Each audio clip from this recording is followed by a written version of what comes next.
And she was everybody's favorite Hindu Indian prosecutor and attorney general and senator, and now she becomes black. But, you know, I met her daddy, fine gentleman, Professor Harris.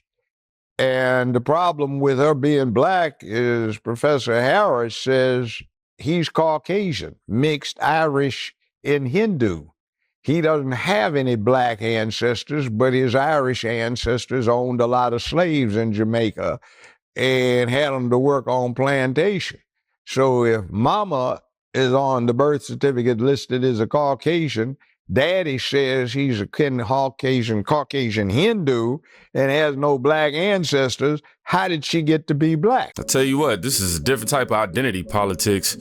You know, I want to identify as like rich, right? I wish it was that easy. But she's playing identity politics simply because it's like she's using the black card or her skin tone and her when it's only convenient in her favor. Switching up her dialect, and everything in between just to try to, you know, win over some votes. But we know the truth, okay? Your parents aren't that, like, you know what I mean? You trying to walk around here and act like you... But this ain't that. You know, the contention over Harris's racial identity, accusing her of playing identity politics, especially her reference to her, she wants to make them black, but Indian and South Asian heritage, and using that for political gain. She definitely is selective or puts selective emphasis on her ancestry when it benefits her political gains. So yeah. Only when it's politically motivated, which makes it hella disingenuous. Now, you know, we've been going through her family tree, Kamala Harris's family tree, that is, with Candace Owens. And she discovered that Kamala Harris lied about her uncles and aunties in her book, just like she lied about her grandma Burl. She used pictures of her younger self with some black family friends and claimed that they were her relatives, for everybody who don't know. Candace's investigation into Kamala's family, super wild. I've never seen such a long rabbit hole. Everything about Kamala is a hoax. There are pictures of her in Harlem. Look at this photo. She just posts up right here, visiting my Uncle Freddie in Harlem. Harlem was always a magical place for me. Now, what's interesting about this picture is the man behind, I don't know if that's actually her Uncle Freddie, right? Like that came to my mind. I'm like, is this just like a guy working on the side of the street and she's just like including him because this picture shows a black man that's in Harlem and again signals to black people that like she's with her uncle up in Harlem. Kind of feels that way. But then I realized that she featured some more pictures of her black aunties and her black uncles, and we see Uncle Fred again. Take a look at this photo. This is going to drive you guys crazy because I still can't believe it when I read it. So you see three obviously black people in this photo. You would not question the authenticity of their blackness. And the caption reads, "I'm blessed with an amazing family. I'll never be able to thank Auntie Chris, Uncle Freddie, and Aunt Mary enough for their constant encouragement and support. They always showed up for me." And you know what? She's so phony. Kamala, it is. Because she probably, like, they're probably like friends of the family or something like that. I don't know these people. They could just be randoms. I don't know. But they probably like friends of the family, friends of like their parents, and like, you know, grew up like the friend aunties and stuff like that. And she's using them to like pose as her blood relatives. That's insane. Let me back it up a little bit. And Aunt Mary enough for their constant encouragement and support. They always showed up for me, as they did here at a campaign event for my DA's race that we held at a San Francisco, you guessed it, jazz club, because, hey, we're talking Harlem, we're talking black people, we're talking afros. Let's also post a picture of you in a jazz club with your aunties and your uncles. And like black people will just accept that you only have all these photos because you're like super black. But then I said, wait a second, she doesn't have an Aunt Mary or an Aunt Chris, or an Uncle Fred. I've been deep in this woman's genealogy. Who are we talking about here? These people do not exist. And I said, is it possible that like somewhere in the book that she's alleging, probably assuming that no one is going to actually read through, she acknowledges that these aren't her real aunties and uncles? And the answer is yes, my friends. There's a passage about Aunt Mary and Uncle Freddie in this book, The Truths We Hold, which is really just the greatest trick ever played on Black America. She writes this: my mother surrounded herself with close friends who were really more like sisters. My godmother. And see, that's exactly what I assumed, because that's exactly what it's like in my family. I got aunties. I ain't really got no uncles, but I got aunties and cousins who aren't literally like blood related.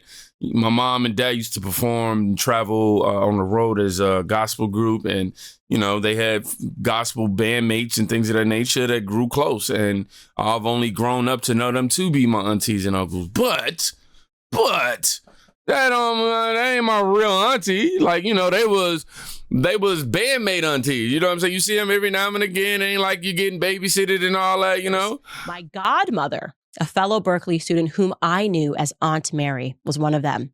They met through the civil rights movement that was taking... I'm sorry, y'all. I'm going to start this over. I don't want us to... My mother surrounded herself with close friends who were really more like sisters. My godmother, a fellow Berkeley student whom I knew as Aunt Mary, was one of them. They met through the civil rights movement that was taking shape in the early 1960s and was being debated and defended from the streets of Oakland to the soap boxes in Berkeley's Sproul Plaza. As Black students spoke out against injustice, a group of passionate, keenly intelligent, politically engaged young men and women found one another. My mother and Aunt Mary among them. They went to peaceful protests where they were attacked by police with hoses. They marched against the Vietnam War and for civil rights and voting rights. They went together to see Martin Luther King Jr. speak at Berkeley, and my mother had a chance to meet him. She told me that at one of these anti-war protests, the marchers were confronted by the Hells Angels. She told me that at another, she and her friend were forced to run for safety with me in a stroller after violence broke out against the protesters. But my parents and their friends were more than just protesters. They were big thinkers, pushing big ideas, organizing their community. Aunt Mary, her brother, my uncle Freddie, my mother and father, and about a dozen other students organized a study group to read the Black writers that the university was ignoring. So you guys,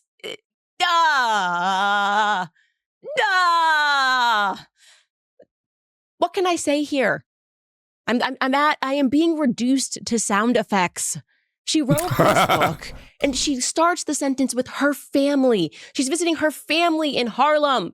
This is maybe she wrote, I have the best family, and shows multiple pictures of an Uncle Fred that isn't her Fred. Why did she do this? It's not her uncle, okay? It's just not her uncle. It's her mom's friend. And she dedicates so much time to him and the protests. And she's dropping Martin Luther King. And she's dropping W.E.B. Du Bois. And she's dropping so many other people that are Black in this book. For what reason? Because she's performing. Because this is a sleight of hand. Because they quite literally likely sat around in a boardroom and they said, how can we make you Black? I want to see every photo of you ever taken. And I'm going to tell you what in people's minds will just read like Blackness. So we've got Ruby Bridges now in people's memory, being embedded in people's memory.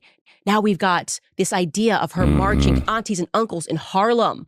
It's just so unacceptable. And this is where I just have to be honest, man. People who are swaying in the Kamala Harris way, whom are versed in politics, who know what's going on, and you still choosing to go that way, man, you gotta be a sack of rocks. You really do. Common sense defeats anything any day, bro. And common sense is telling me no on her. You know what I mean? Now I understand why she picked Walls, man. I'm telling y'all, birds of a feather, they flock together. And shout out to Candace, man. She's been on the hunt lately to just prove the lineage and heritage of Kamala Harris. I don't know why I keep saying Harris. What's going on? Because she put Kamala Harris, the one who put herself out there like that. Somebody said, simply put, she can get a DNA test and settle things like Joe could have gotten a cognitive test. I think you see the problem. Both will probably be results they don't want. Hurts the narrative, of course. Why is it that Democrats are never honest with Americans? Is that simply what we should expect? At this point, honestly, yeah. especially when it's coming from the mainstream or the legacy media circuit. I don't know what else you would expect. Kamala lies about her family is just another layer of deception. You know, I come to expect that from this administration. And if we get another 4 years of it, I'm pretty sure that's what it's going to be. Somebody says she's as real as Barry Hussein Sotoro, which he's been in some heat lately. She quite literally appropriated token blacks into her family history, is what somebody wrote. It's pretty obvious Kamala was raised in the Indian and not black family. She has to fake her black family because they were not a part of her life. Yes. And it's like anybody who's going through this great length to try to prove that there's something that they're not, somebody I can't trust. Kamala Harris is the epitome of cultural appropriation and exploiting identities for political gain. And we ain't with that.